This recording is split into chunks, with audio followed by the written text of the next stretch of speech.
Серега! Здоров! Ты когда приехал? Что? Я спрашиваю, когда ты приехал? Ничего не слышишь? Где? Чего ж ты не писал, а? Что? Ты когда приехал? Я не слышу. Я тоже ничего не слышу. Что? Я выключу музыку. Да слушай, ты...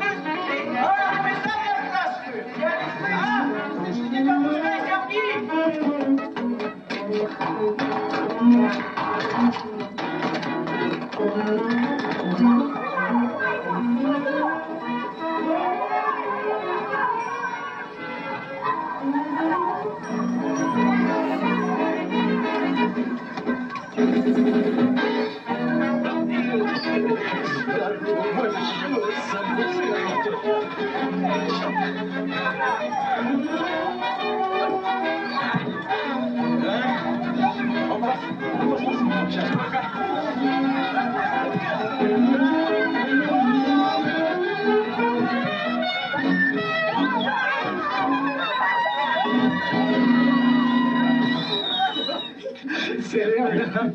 Серега, Славка.